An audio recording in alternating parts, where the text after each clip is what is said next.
Bienvenidas y bienvenidos a todos a otra sesión más de nuestros webinars, que ahora lo estamos haciendo en conjunto con nuestro organismo hermano en Chihuahua, Desarrollo Económico de Chihuahua. Como sabes, Alejandro, lo comentamos, los desarrollos económicos, bueno, al menos de Ciudad Juárez, es un organismo empresarial de alrededor, en nuestro caso, de poco más de 80 asociados, y nuestra misión es impulsar proyectos e iniciativas que contribuyan a mejorar la calidad de vida de nuestros habitantes, ¿no? Enfocados en desarrollo económico. René, pues si quieres, René es director de Desarrollo Económico de Chihuahua. No sé si quieras dar unas palabras, un mensaje antes de que comencemos.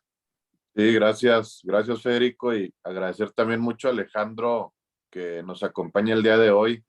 Es un tema que ciertamente nos preocupa bastante, la situación de la seguridad a nivel nacional, pero sobre todo saber cómo podemos involucrarnos como sector productivo, qué podemos aportar desde este lado para mejorar las condiciones que no nos gustan y que ciertamente nos afectan. Así que bienvenidos todos y que pasen muy buen martes aquí en compañía de nuestro expositor de lujo, Alejandro, y gracias obviamente a Desarrollo Económico de Ciudad Juárez, Federico Enrique y asociados.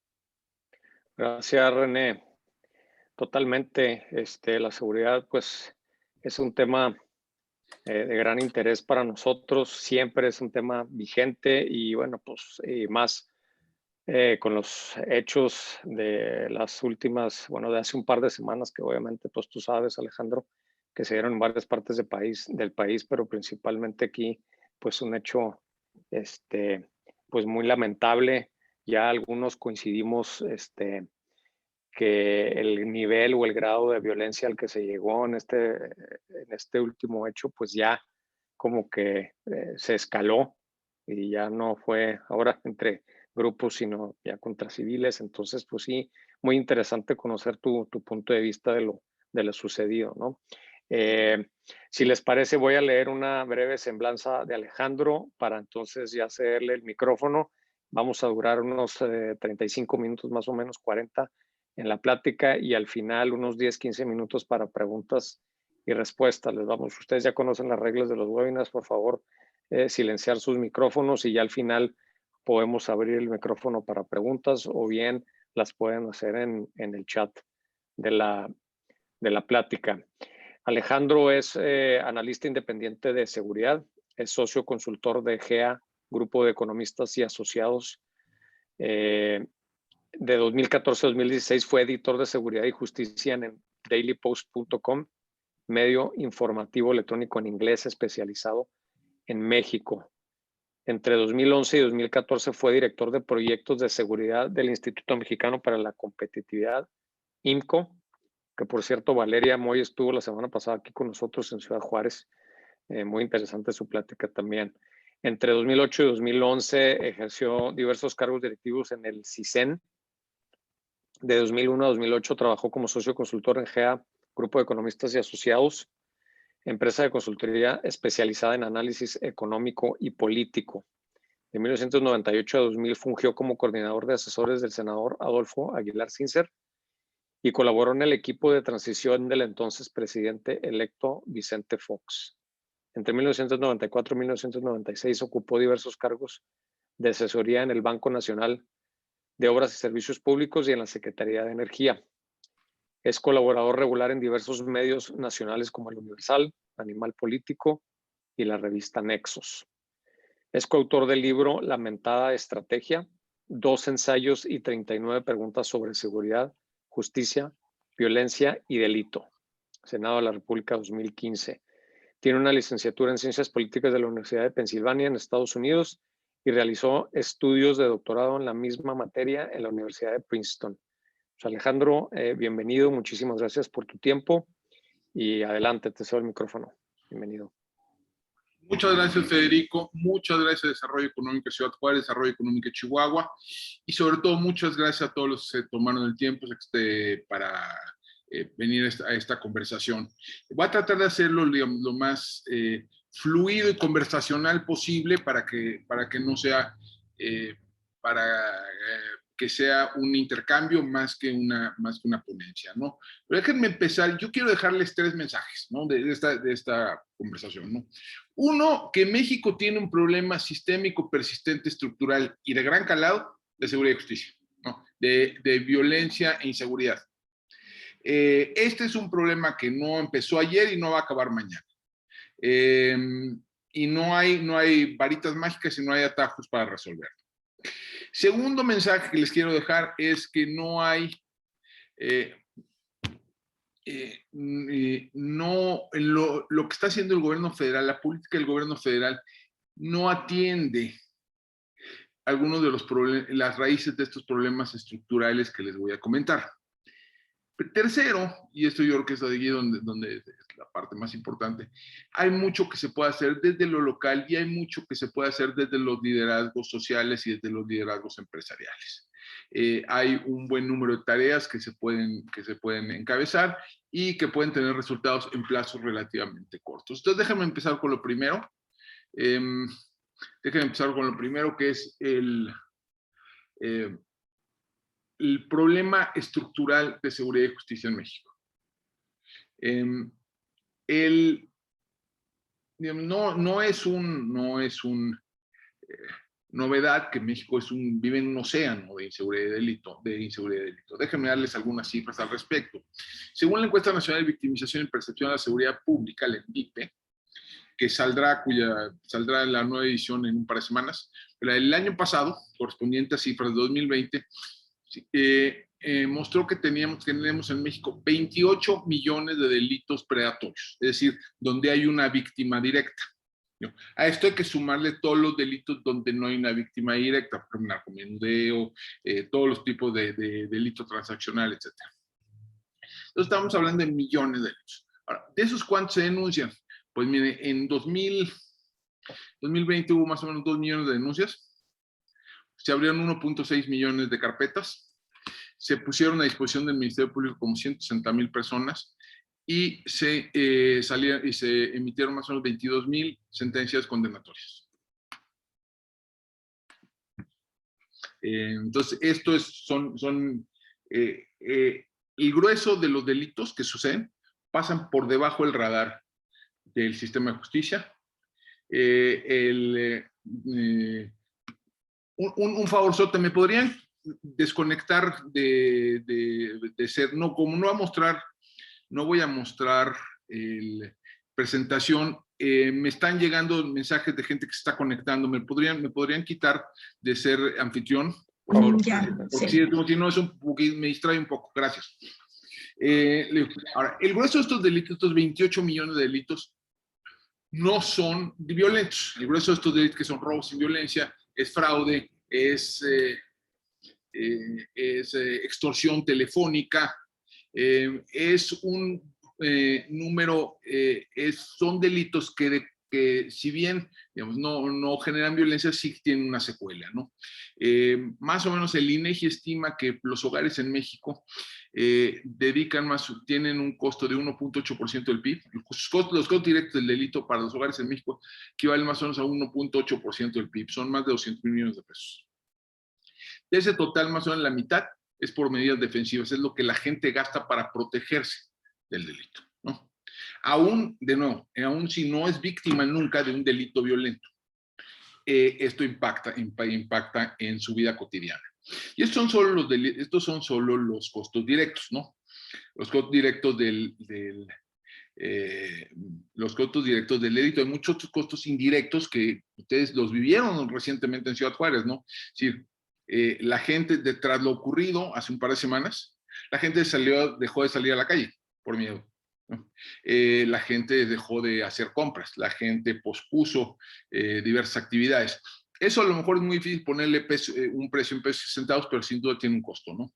Tiene un costo en el bienestar de las personas. Entonces, no. Hay una enorme cantidad de delitos, la mayor parte de estos no son violentos, pero aún si no son violentos, tienen impacto en la vida de las personas. Y en las empresas, ¿no? La estimación del INEGI es que además de ese 1.8% de costos directos del delito para los hogares, hay otro 0.8% del PIB que son costos a las empresas. Entonces, juntos estamos hablando de casi 2.5% del PIB, de costos directos. Además de este universo de delitos no violentos, hay un universo más pequeño, pero sin duda considerable, de delitos que sí son violentos, ¿no? Empecemos con el más violento de todo, que son los homicidios. En México llevamos 4 años consecutivos con más de 35,000 homicidios al año. Para ponerlo eso en su perspectiva, en Estados Unidos hay menos de 20,000 al año. Entonces, en México más o menos tenemos el doble que Estados Unidos, con 3 veces menos población. En México hay más homicidios que los que se cometen en toda la Unión Europea, en todos los países, no solo en la Unión Europea, en todos los países europeos juntos, 43 países europeos juntos. En México se cometen al año, se cometen en 3 días más homicidios de los que se cometen en España en un año. Entonces, en términos de tasa, nuestra tasa de homicidio ya está en niveles elevados, incluso en la comparación latinoamericana.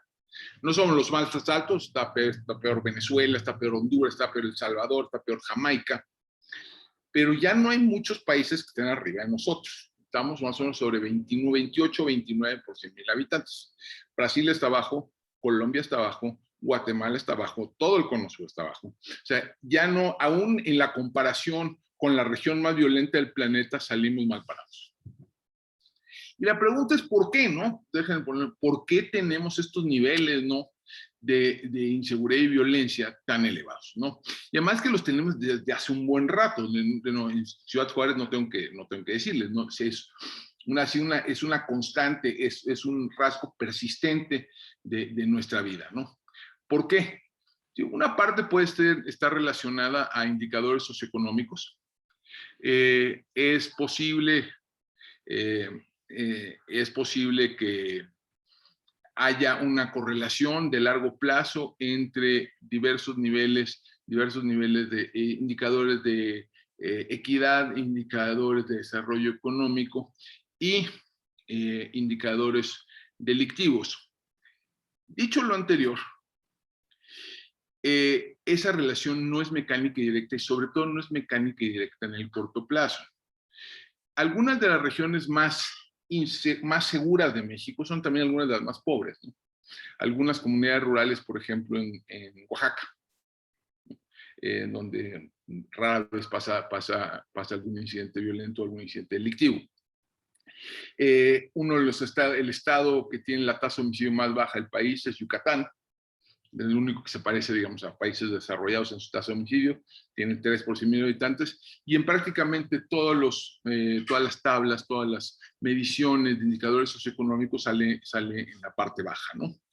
Y luego está al revés, ¿no? Ciudad Juárez a mí me parece un caso que es paradigmático, ¿no? Es una urbe, es una ciudad, es una zona metropolitana que ha tenido tasas de crecimiento casi asiáticas durante mucho tiempo, ¿no? Que ha tenido un desarrollo industrial extraordinario durante décadas, ¿no? Y que de cualquier manera enfrenta y ha enfrentado una crisis de violencia terrible, ¿no? Mismo caso Tijuana, por ejemplo, caso similar más reciente Guanajuato, ¿no? Donde ha habido un gran desarrollo industrial en los últimos 25 años y de cualquier manera una crisis de inseguridad y violencia, ¿no? Entonces, digamos, de largo plazo puede haber una relación, de mediano plazo no tanto, de corto plazo no tanto. Por una razón, digamos, y para pensar por qué no es tan mecánico, consideren que la mayor parte de los pobres, los desplazados, los excluidos, los marginados de este país no cometen delitos, mucho menos delitos violentos. El delito en cualquier momento dado es un asunto de minorías, y de minorías muy pequeñas, ¿no? Una estimación que hicimos un colega y yo, una vez que llegamos más o menos al cálculo que en cualquier momento dado, más o menos 120,000 personas en México son responsables de 80% de los delitos con víctimas. O sea, estamos hablando de un universo muy, muy pequeño en personas, ¿no? En el caso de Ciudad Juárez, les puedo asegurar que no debe pasar de 1,000 a 2,000 personas el número de personas que concentran el grueso de las actividades delictivas. Chihuahua, otro tanto. O sea, estamos hablando de centenares, no de decenas de miles, ¿no? Entonces, pues sí, en efecto, digamos, hay algunos programas de prevención que pueden atender a esa población, pero programas generalizados de desarrollo social, etcétera, pues no tocan, o sea, son muy ineficientes para atender esto, ¿no? Ahora, otra posible causa tiene que ver con la geografía en México, ¿no? Algo que ustedes allá en Chihuahua, en Ciudad Juárez en particular, tienen muy presente. No es fácil vivir junto a Estados Unidos. No es fácil ser vecino del mayor mercado mundial de drogas. No es fácil ser vecino del mayor proveedor mundial de armas. No está de más recordar que hay en Estados Unidos 300 millones de armas en manos privadas y que hay más o menos 8,000 armerías legales en los estados fronterizos. Entonces, ese flujo de armas llega a México y ese flujo de armas incrementa la disponibilidad de incidentes violentos en México, la disponibilidad de armas de fuego en México, y eso genera una mayor frecuencia de incidentes violentos y escala los conflictos. Eso también es cierto. Dicho lo anterior, Canadá también es vecino de Estados Unidos, ¿no? Y no tiene los problemas que tenemos nosotros. Y incluso en nuestra propia frontera, no todas las comunidades fronterizas son iguales. Hay diferencias notables, ¿no? Entre estados, entre ciudades, ¿no? Incluso entre periodos, ¿no? Entonces, la geografía no necesariamente es destino. O déjenme darles un caso que a mí me gusta citar, pero que rara vez, digamos, nos pasa por el radar, que es porque el caso de Turquía. Turquía es un país que vive a las puertas de la Unión Europea, que es el trampolín de la heroína afgana que va hacia Europa, que ha sido sede, digamos, de poderosas organizaciones criminales desde hace décadas, y cuya tasa de homicidios es de 3 por 100,000 habitantes, 10 veces menos que nosotros. O sea, hay, como les digo, un tramo, estoy de acuerdo, un tramo es geografía, un tramo es indicador socioeconómico, pero no es probablemente la explicación completa. Yo creo que una parte más importante de la explicación está en lo que nosotros hacemos y en nuestro marco institucional. El marco institucional en México tiene severos problemas que me tomaría horas detallar, pero déjenme describir algunos problemas concretos, ¿no? Algunos de los cuales muy probablemente ustedes viven de manera muy cotidiana, ¿no? El primero es que no están claramente definidas las competencias entre niveles de gobierno. No está claro qué le toca hacer a la federación, qué le toca hacer a los estados, qué le toca hacer a los municipios. Y ustedes seguro como empresarios les ha tocado ir a hablar con la autoridad y que les digan, no es mi problema. Eso es problema del gobierno federal, eso es problema del gobierno estatal, eso es problema del gobierno municipal. El artículo 21 de la Constitución señala que la seguridad pública es una función concurrente de los 3 niveles de gobierno. Otra manera de decir que es responsabilidad de todos. Pero lo que es responsabilidad de todos acaba siendo responsabilidad de nadie. Y entonces esto genera incentivos muy potentes a trasladarse de la responsabilidad, a pasarse la pelota. Creo que en Ciudad Juárez, en la crisis 2008-2011, fue un fenómeno muy notable, ¿no? Donde todo el mundo se estaba pasando la responsabilidad por lo que estaba sucediendo. Hay un segundo elemento vinculado al primero, que es que nuestras instituciones de seguridad y justicia tienen un déficit de rendición de cuentas. ¿Qué quiero decir con esto? En las fiscalías, en las policías, incluso en las fuerzas militares, si la gente no hace lo que le toca hacer, no pasa nada. No hay sanciones. Si hay casos de corrupción, rara vez hay sentencias condenatorias. Incluso hay digamos, inhabilitaciones. Si hay violaciones graves de derechos humanos, rara vez se investiga más allá de los perpetradores inmediatos. Los mecanismos por ejemplo, de las unidades de asuntos internos, yo les podría decir que las policías que tienen unidades de asuntos internos medianamente funcionales en el país se cuentan con los dedos de una mano. Y las que cuentan con mecanismos externos de supervisión externa todavía son más escasas. La supervisión legislativa, sobre las corporaciones, ¿no?, de seguridad y justicia es muy débil. Las comisiones de seguridad pública en los congresos locales o incluso en el Congreso de la Unión, las comisiones de justicia son francamente, no tienen dientes, ¿no? No pueden llamar a cuentas a los responsables. Incluso el mecanismo electoral, digamos, de rendición de cuentas está medio atrofiado. En parte por el problema que señalaba antes, que es la inadecuada distribución de competencias. Es decir, si no sabemos a quién le toca, déjenme ponerlo así, si alguien lo asaltan en una carretera federal, en un municipio gobernado por un partido, en un estado gobernado por otro, y donde el gobierno nacional es por un tercero, ¿cómo ejerce su voto? ¿A favor de quién vota? ¿En contra de quién vota? ¿Quiere manifestar su enojo? ¿Cómo lo hace? Entonces, digamos, este es un problema, digamos, que se agudiza, no estos son los problemas que ves. Tercer problema muy serio. Tenemos una subinversión crónica en el sistema de seguridad y justicia. Más o menos, incluyendo Sedena y Marina, incluyendo defensa, gasto de defensa en México, gastamos 1.5% del PIB, más o menos, en todo desde policías hasta prisiones, en todo el sistema. Es más o menos la mitad de lo que gastan países de la OCDE. Y es en promedio. Y esa subinversión se nota en prácticamente todos los eslabones de la cadena. Se nota en la escasez relativa de policías, se nota en los bajos sueldos de los policías en la mayor parte del país, se nota en el pobre equipamiento que tienen los policías y en el hecho que ellos tienen que poner su pecunio personal para su propio equipo, incluso para sus uniformes. Se nota en la acumulación de expedientes en el Ministerio Público. No basta con una agencia del Ministerio Público, no creo que no se requiere mucha investigación de campo. O sea, vayan y entren y vean cómo se apilan. Vean, digamos, el rezago tecnológico que hay en esas instituciones. Se nota en la lentitud de los procesos penales, que literalmente pueden tomar años, ¿no? Se nota en el hacinamiento en las prisiones, se nota en la ausencia de custodios en las prisiones y en los bajos sueldos de los custodios en las prisiones. Se nota todo lo largo de la cadena, ¿no?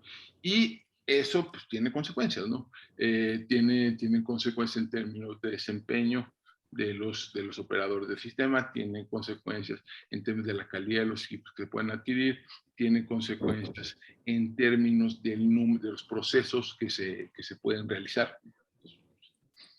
Ahora sí que el que quiera azul celeste que le cueste, ¿no? En algún sentido tenemos la seguridad que pagamos. Y por último, tenemos una serie de anomalías. Tenemos varios mecanismos dentro de nuestro sistema jurídico, de nuestro sistema penal, que favorecen la impunidad de manera sistemática, ¿no? Ejemplo, déjenme darles un ejemplo concreto. Si a ustedes los asaltan en El Paso, ustedes no tienen que ir a una fiscalía, ustedes no tienen que ir con el district attorney, ¿no? Ustedes van con la policía y el proceso muy probablemente les tome 10 minutos.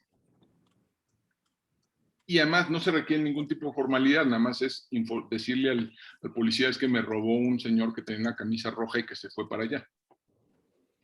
Si eso mismo sucede en México, no, hay que ir no con la policía, sino con una agencia del Ministerio Público. Y rendir una declaración ministerial formal, porque no se puede iniciar una investigación sin una denuncia formal. ¿Cuántas veces no les ha dicho la autoridad? Es que no podemos hacer nada porque no hay denuncia. Y digamos, la pregunta, ¿por qué no? Eso no es lo normal en el mundo. Lo normal en el mundo es que la policía investigue cuando se entera que sucedió un delito, por el método que sea. Segundo problema que tenemos es que el grueso de nuestras policías no puede investigar.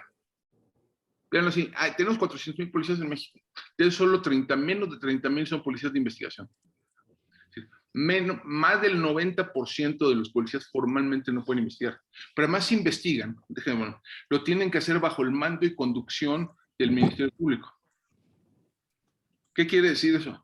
A ver, déjenme ponerlo así. Hay en todo el país más o menos 11,000 ministerios públicos. Hay 2 millones de denuncias. Hay 28 millones de delitos no denunciados. Pues no hay, o sea, es un cuello de botella terrible. Además, otra cosa, si un policía se entera que en la casa de enfrente están robando autopartes, están desvalijando coches o tienen una persona secuestrada, no puede ir con un juez a solicitar una orden de cateo. Tiene que ir con el Ministerio Público. El Ministerio Público tiene que encontrar un querellante, un denunciante, abrir una carpeta de investigación y luego ir con el juez. No, para ese momento, pues ya.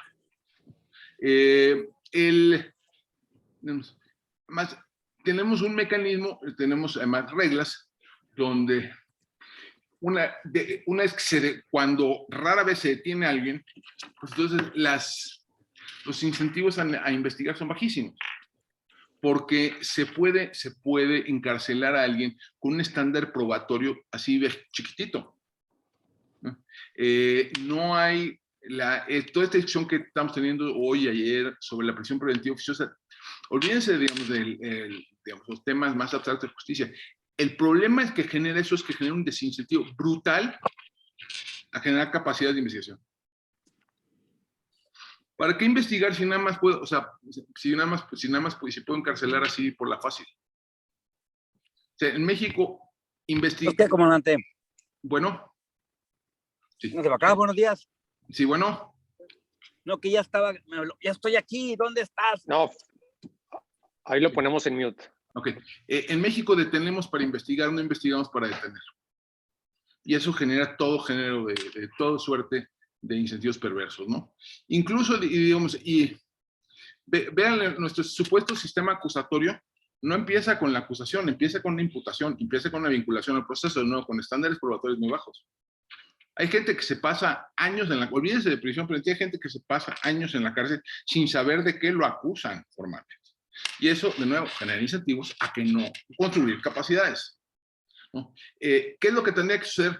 Que la policía, ¿quién tiene que investigar? Pues no es, ¿quién tiene que recibir denuncias? No el Ministerio Público. ¿Quién tendría que recibir denuncias? La policía. ¿Quién tendría que investigar? No el Ministerio Público, la policía. ¿Qué debería hacer el Ministerio Público? Asesorar la investigación y luego litigar. Bueno, eso no pasa en México. Entonces tenemos toda suerte de incentivos torcidos en el sistema y lo que hace es favorecer la impunidad. Es dificilísimo hacer una denuncia, ¿no? Dificilísimo. ¿A cuántos de ustedes no les ha tocado la maldita experiencia de que los asaltan, van al Ministerio Público y lo primero que les dicen, oiga, ¿seguro quieren denunciar? ¿Seguro? Porque no va a pasar nada, ¿eh?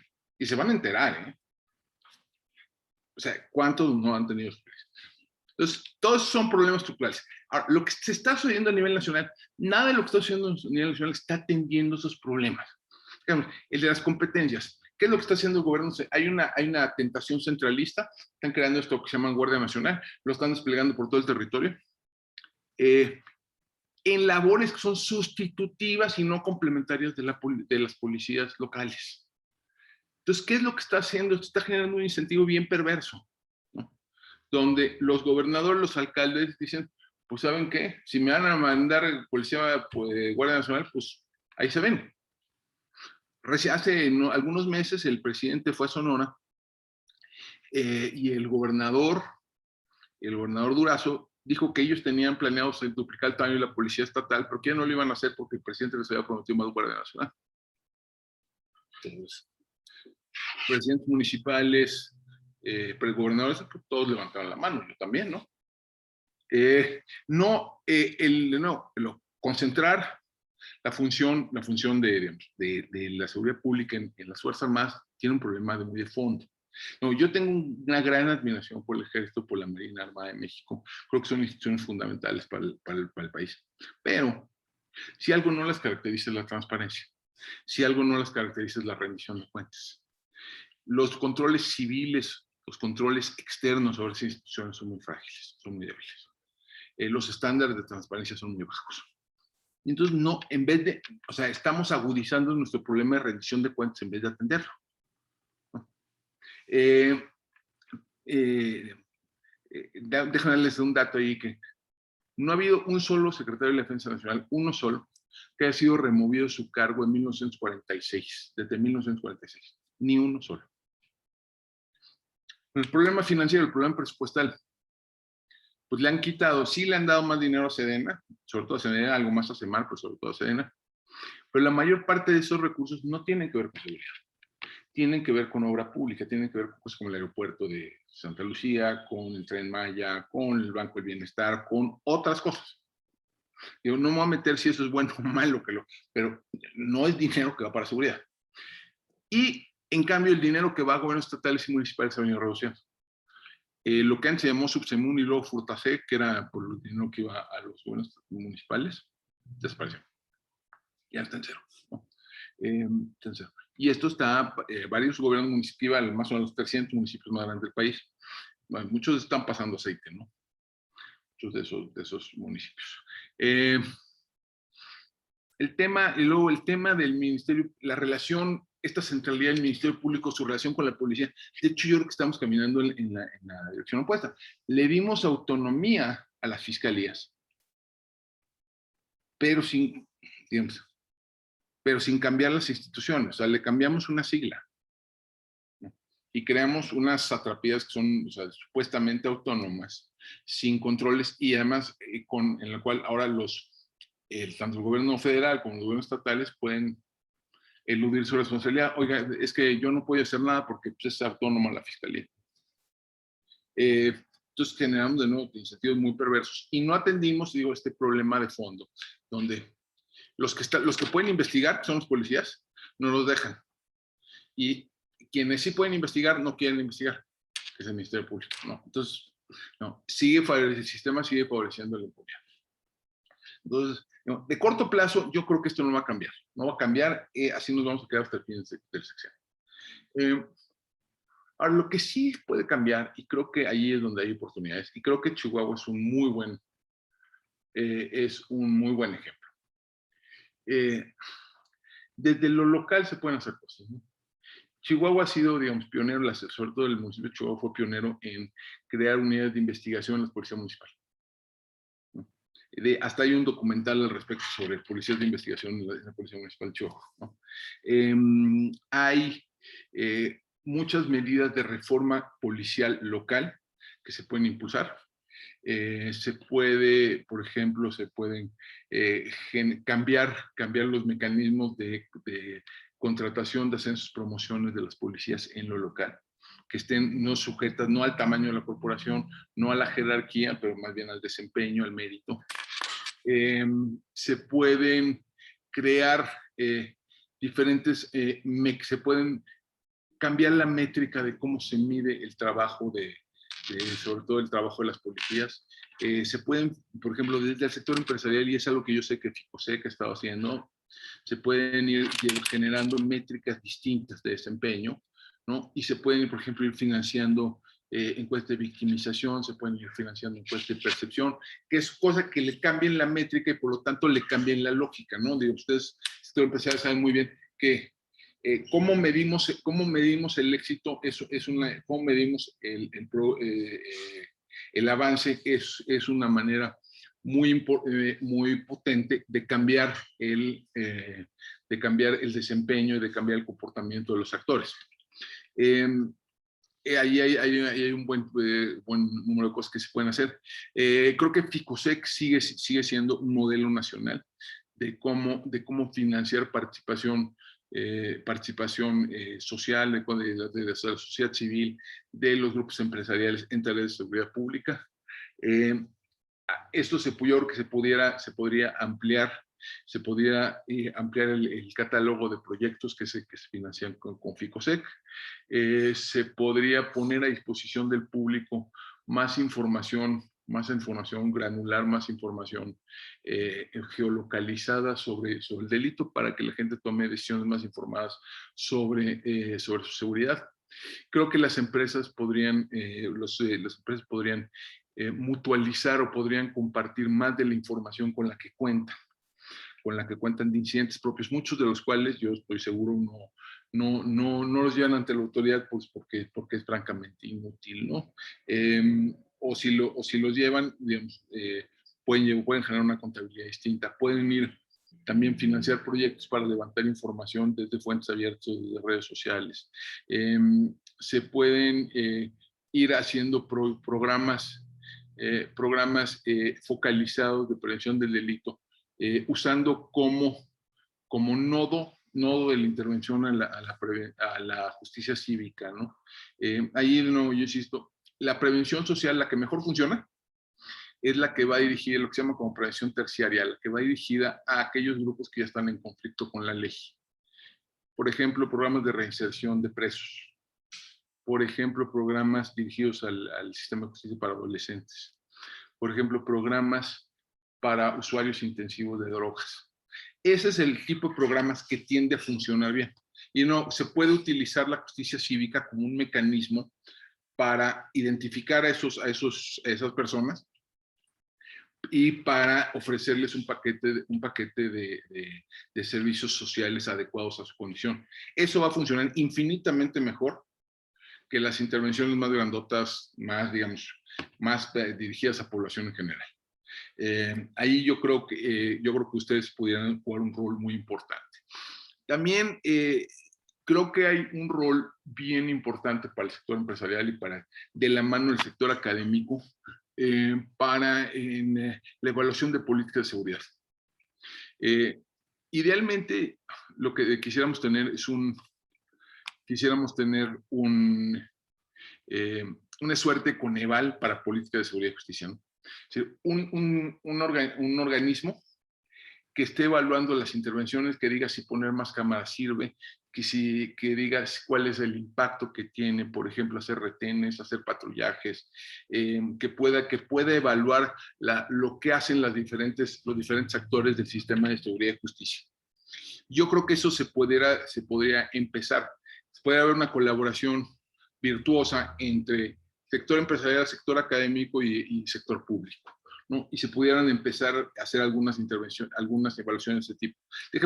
Hay una muy famosa que se hizo en Kansas City hace muchos años, donde evaluaron si los patrullajes, si cambiando la intensidad de los patrullajes cambiaba la incidencia delictiva, la percepción de seguridad. Resultado no. La respuesta es no. Pero se hicieron ese tipo de experimentos. Ese tipo de experimentos se podrían hacer. Yo creo que Ciudad Juárez, Chihuahua, están muy bien ubicados para ser pioneros en esto. Tienen una necesidad social muy organizacional muy importante. Llevan años trabajando en esto. Tienen muchas instituciones de educación superior que pudieran ser aliadas con esto, y yo creo que hay buena disposición de las autoridades, algunos estatales y algunos municipales para entrar al asunto, ¿no? Entonces yo creo que, de nuevo, insisto, y con esto ya cierro, tenemos un problema estructural, tenemos un problema sistémico, tenemos un problema que requiere reformas profundas.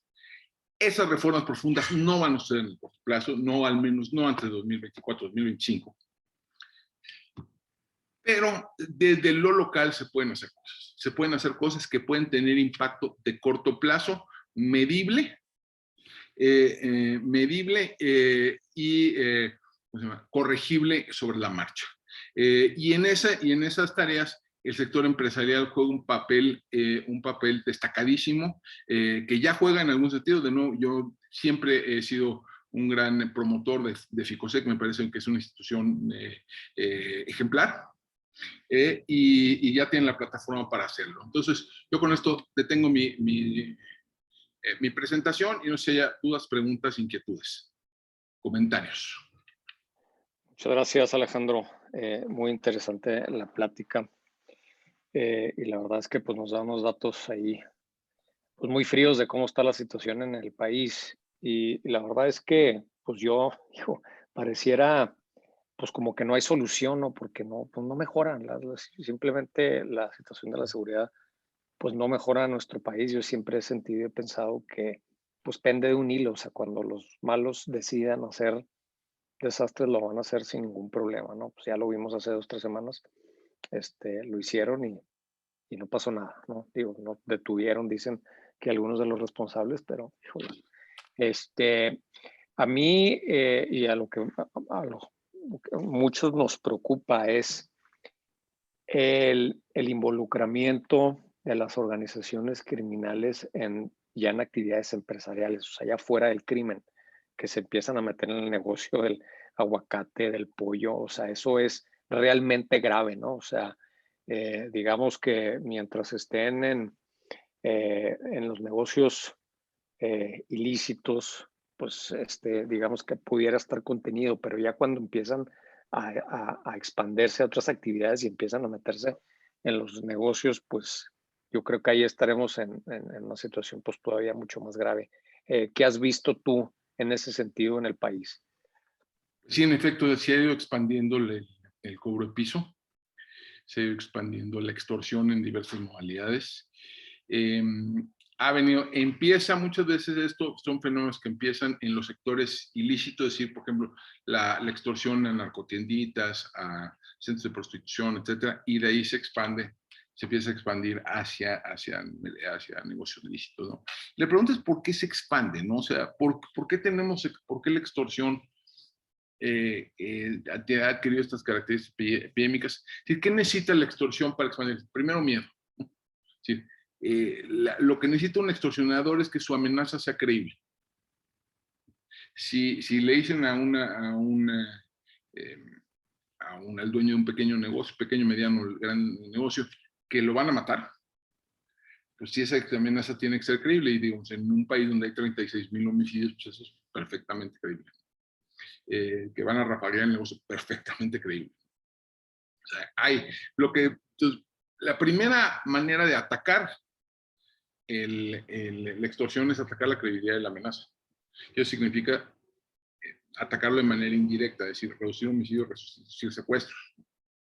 Entonces, ahí ya deja de ser tan fácil intimidar a las personas. Segundo, ¿por qué se expande? Porque la gente tiene miedo por razones perfectamente comprensibles, de denunciar el hecho. Esto sucede, digamos, a plena luz del día y nadie va con la autoridad a denunciarlo. Porque hay desconfianza en la autoridad, porque hay complicidades, porque no hay mecanismos sencillos de denuncia, ¿no? Entonces, eso también, o sea, en otros países, la manera de combatir la extorsión fue facilitar la denuncia. Incluso en Ciudad Juárez tuvieron una experiencia más o menos virtuosa allá por el 2010, 2011, ¿no? Donde sí se logró bajar el cobro de piso, si mal no recuerdo, digamos, al menos en ciertas zonas de Ciudad Juárez, ¿no? Entonces, sí hay maneras, hay varias tácticas que se pudieran intentar, que sé que se han intentado en algunos casos, por ejemplo, poner negocios simulados, ¿no? Que las autoridades pongan negocios simulados para atraer a estas bandas de extorsionadores, detenerlos y judicializar el caso. Pero digo, de fondo lo que hay que hacer, pues, habría que hacer dos cosas, ¿no? Dos cosas que no ha habido disposición a hacer. Uno es reducir los delitos que le dan credibilidad a la amenaza, y dos, facilitar la denuncia. La extorsión no se resuelve con rondines de Guardia Nacional en la calle. Eso sí, se los puedo asegurar al 100%. Oye, Alejandro, ¿y qué opinas tú? Ya ves que, digo, hace 2 o 3 semanas se dieron incidentes en distintas partes del país, o sea, y como que pues coincidieron más o menos en las fechas. ¿Tú crees que fue algo, digamos, que planeado o fueron hechos muy locales, Yo creo que fueron aislados? hechos muy locales, creo que cada uno tiene su propia lógica, pero digamos, hay algunos elementos que son comunes, ¿no? Uno es lo fácil que es hacer esto, ¿no? Yo creo que los ataques que sufrieron, terribles que sufrieron en Ciudad Juárez, bloquearon que 20 a 30 personas, cuando mucho. O sea, 20 a 30 personas pusieron en jaque a una ciudad de 1.2 millones de habitantes. Mismo caso Jalisco, Guanajuato, seguro que es un par de docenas de personas. O Tijuana. Es decir, son por este tipo de ataques indiscriminados. En la medida que son indiscriminados, son muy complicados, porque son muy complicados de predecir, de prevenir y muy fáciles de ejecutar. Entonces, digamos, lo que tú tendrías que estar haciendo es Pero lo que sí me queda muy claro es que muchos de los que cometieron estos hechos deberían ser relativamente fáciles de identificar ex post. Te aseguro que muchos de estos individuos han pasado 5, 6, 7, 8 veces por la cárcel. Muchos de estos individuos han pasado 10, 12, 15, 20 veces por el sistema de justicia cívica, tienen diversas faltas administrativas, deben en la calle, consumir drogas, etcétera, etcétera. Deberían ser relativamente fáciles de identificar. Lo que pasa es que quien tiene esa información son las policías locales. Y esos son los que no investigan. Son los que nuestro sistema no permite que investiguen. ¿No? Este tipo de hechos, como sucedió en Ciudad Juárez, como sucedió en Jalisco, en Guanajuato, en Tijuana, son muy difíciles de prevenir, digamos, desde el punto de vista táctico, porque son aleatorios, ¿no? No está claro. Y en la medida que cualquiera puede ser blanco, es muy difícil de prevenir, pero estratégicamente sí se deberían de poder prevenir en la medida que hay sanción. Y en la medida que se logra identificar, digamos, mediante técnicas de investigación quiénes fueron. Y es lo que no pasa, ¿no? Muy bien, pues no sé si alguien más quisiera hacer alguna pregunta para cederles el micrófono, o está muy claro. ¿Alguien más? Yo tengo dos preguntas. Federico. Adelante, René. Adelante. Sí, Dale, adelante. Pocho. Bueno, yo quisiera comentar que, Alejandro, fuiste muy claro, te agradezco mucho la manera de sintetizar un problema tan complejo, pero yo creo que hacen el punto clave neurálgico, que es poder cambiar lo que está generando, las causas que está generando esto. Por un lado es esta terrible desigualdad, que eso es un problema que lo tenemos a nuestro alrededor, todos estamos viviendo esto. Pero segundo, las instituciones tienen que chambear y no pueden chambear porque está atorado una reforma constitucional. Tenemos que ir a una reforma constitucional para poder dar esta coordinación de los 3 niveles de gobierno. Si no se resuelve eso, pues vamos a estar dando vuelcos y estamos generando pues una situación que nunca prevalecerá la solución. ¿Cómo podemos todos, academia, empresarios, sociedad civil, ciudadanos, junto con los políticos electos en el Congreso, en los congresos, para poder hacer una gran alianza por modificar esto? Es para el bien de todos. Ya no podemos sesgarlo a que sea la iniciativa que venga de algún partido o alguno. Tenemos que hacerlo todos. Pero si no nos metemos eso, como dices tú, estos cambios no se van a ver en los próximos, no sé, 12, 15 años, ¿no? Pues estamos amolados. No, Tenemos que provocar y traerlo a valor presente ahorita, que es lo que tenemos que cambiar para que pueda esto seguir adelante, porque de otra forma pues no hay. Y gracias por puntualizar que ese es un grave ausente. Gracias. Sí. Bueno, pues muchas gracias. En efecto, mira, a ver, a nivel nacional, en efecto, sí necesitamos cambios institucionales de fondo, ¿no? Yo insisto, digamos, esta centralidad que le damos al ministerio, la nuez del problema, para mí está en el Ministerio Público, ¿no? Y es ahí donde tenemos que concentrar esfuerzos, porque ese es un cuello de botella espantoso y es lo que genera una impunidad así pasmosa. Eso se requiere de diversos cambios constitucionales, etc. Pero desde lo local sí hay cosas que se pueden hacer, ¿no? Eso dejan por... Incluso si no hay esa gran reforma estructural, ¿qué cosas se pueden hacer? Y hay ejemplos exitosos ya en México, ¿no? A ver, en La Laguna, en Torreón, en Coahuila, redujeron el número de homicidios casi 80-90%. Y se han mantenido ahí. ¿No? Se ha mantenido ahí una década, ¿no? Coahuila es junto con Aguascalientes el segundo estado con menor tasa de homicidio del país, ¿no? Y es un estado que en algún sentido pues no es tan distinto de Chihuahua, ¿no? Déjenme ponerlo así. Hubo una intervención creativa, bien pensada, bien articulada en la zona de La Laguna que ha dado resultados, ¿no? donde donde hubo una distribución, una coordinación virtuosa entre diferentes niveles de gobierno y que se ha sostenido a lo largo del año y a lo largo de los años y a través de varios gobiernos, tanto estatales como municipales como federales. Hay otros ejemplos, incluso Ciudad Juárez, a ver, digo, no está de más recordar, en Ciudad Juárez ustedes lograron bajarle 90% a los homicidios en 18 meses. O sea, ustedes fueron un gran caso de éxito. Ustedes ya tienen en su memoria colectiva, deberían tener en su memoria colectiva la certeza de que sí se puede. Sí, eso ya lo vivimos, Alejandro, pero no se mantiene, ¿sabes? No se mantuvo, pero sí, o sea, habría que revisar por qué no se mantuvo, pero sí deberían de tener certeza de que ustedes sí pudieron. Ustedes pudieron mejorar las cosas en un plazo relativamente cortos, ¿no? Y aún, aún a pesar de los niveles recientes, de la escalada reciente, pues todavía están muy lejos de donde estaba esto 2009-10, ¿no? Hay varios casos exitosos de reforma policial local. En General Escobedo, Nuevo León, en Morelia, Michoacán, en Ciudad Nezahualcóyotl, Estado de México, en Colima. Hay varios casos donde han logrado transformar a las policías, han logrado, por ejemplo, cambiar un poquito cómo operan, ¿no?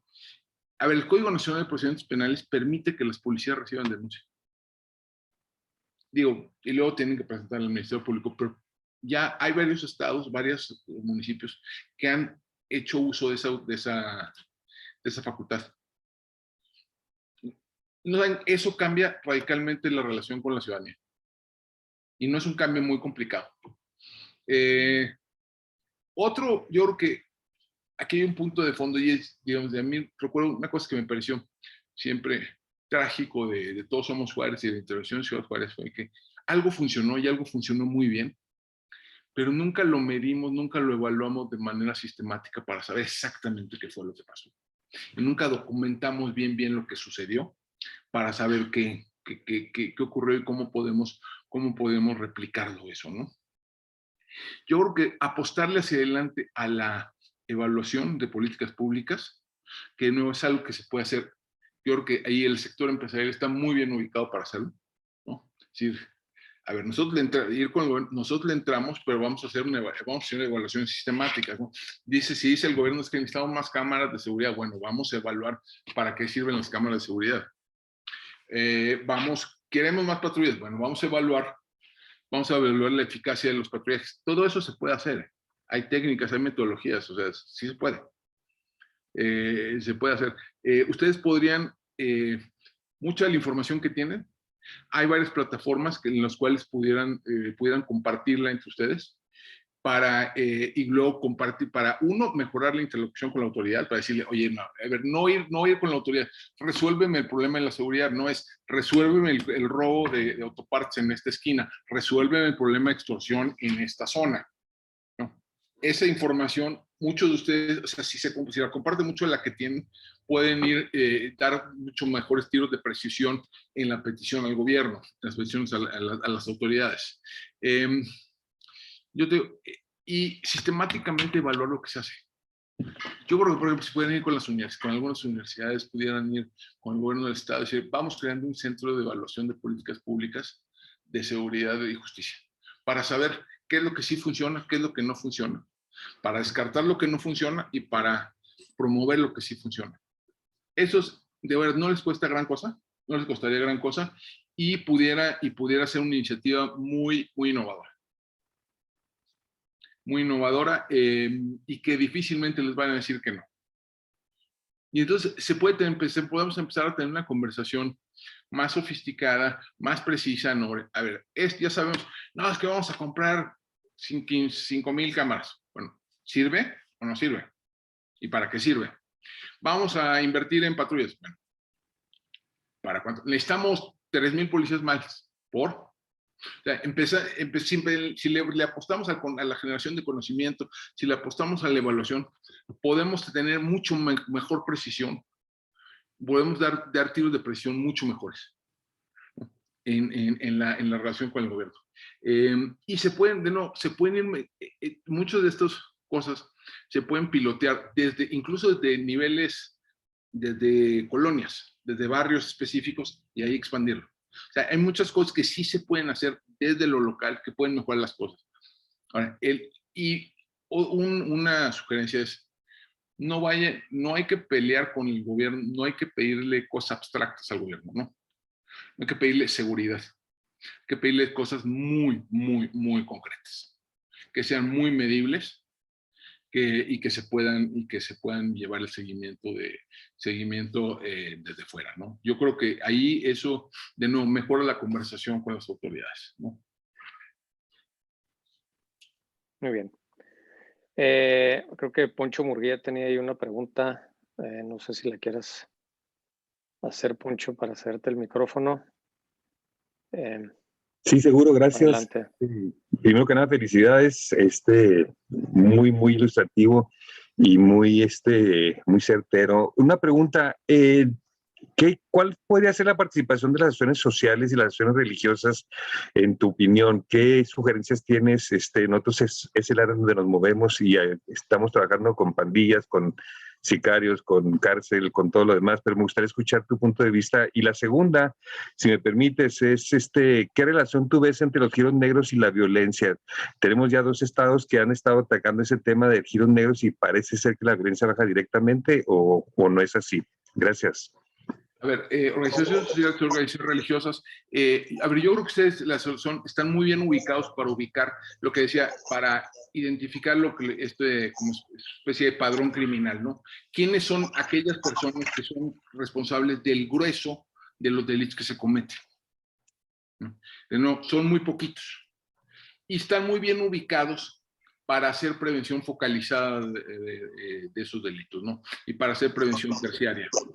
Yo creo que ahí pudieran ser ustedes el conducto para diversas intervenciones, ¿no? Intervenciones que tienen que ver, ¿no?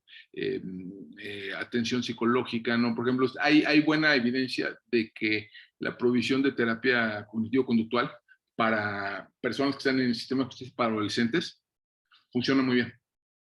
Yo creo que ustedes pudieran ser el conducto para ese tipo de cosas. Pudieran ser el conducto también para intervenciones creativas en materia de política de drogas. O sea, hay varias cosas que se pueden hacer. Mi sugerencia es que se aproximen al gobierno del Estado, a los gobiernos municipales, para ver cómo vincular lo que ustedes hacen con la justicia cívica. Porque por ahí yo creo que pueden identificar, déjame poner todo así, muchos potenciales clientes. Por esa vía.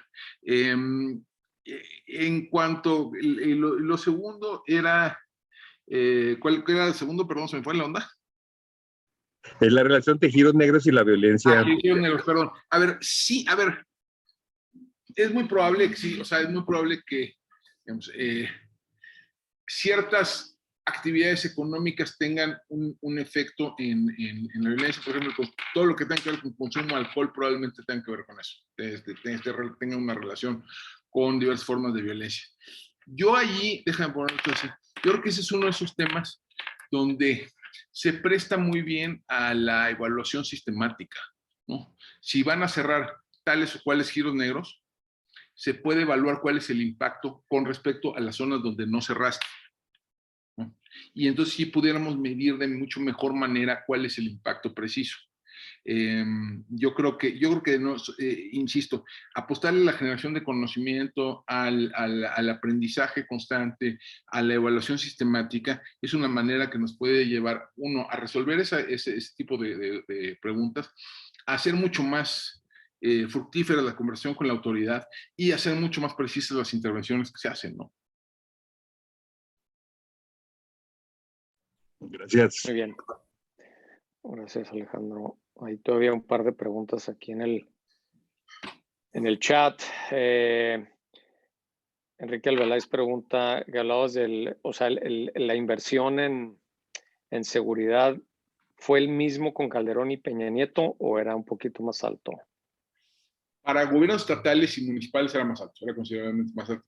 El punto más alto de transferencia, digamos, de aportaciones y subsidios a gobiernos estatales y municipales había sido 2011-12, que eran como 17,000 millones de pesos. El año pasado fueron menos de 8,000. Fueron menos de 8,000. Entonces sí ha habido una disminución en las transferencias a gobiernos estatales y municipales, particularmente a lo municipal. Ahí es donde ha habido una caída muy, muy notable, ¿no? De casi 7 mil millones a cero, ¿no? Y entonces sí es. O sea, nunca hemos, digamos, atendido de fondo el problema, pero sí se ha venido agudizando. Y hay otro fondo que se llama el Fortamun, que en principio la mitad tiene que ir a seguridad pública. Pero la realidad es que lo utilizan los gobiernos municipales para otras cosas, para el servicio de limpia, para alumbrado público, para obras públicas, etcétera, ¿no? Entonces, digamos, allí una reforma relativamente sencilla a la ley de coordinación fiscal pudiera liberar ese tipo de fondos para las policías. Y otra que habría que pensarle cómo se le hace es en qué medida se puede, por ejemplo, vincular una parte del predial al pago de las policías municipales. Ese debería ser como, digamos, un componente más o menos estable del financiamiento para policías municipales. En Estados Unidos, si lo ven, el property tax, ¿no? En muchos condados, cuando te mandan el recibo del property tax, viene abajo una leyenda que dice el porcentaje que fue a la policía. Algo similar podría suceder en México, y eso pudiera ser de nuevo una fuente más o menos constante y estable de financiamiento, a la par, digamos, de un cambio en las reglas de las aportaciones y subsidios federales. Ok, muy bien, gracias. Una última pregunta, si quieres, ya para cerrar, de parte de Isabel Sánchez. Dice, ¿qué tanta relación tiene el control de los cerezos con el control de la violencia y los delitos en la ciudad?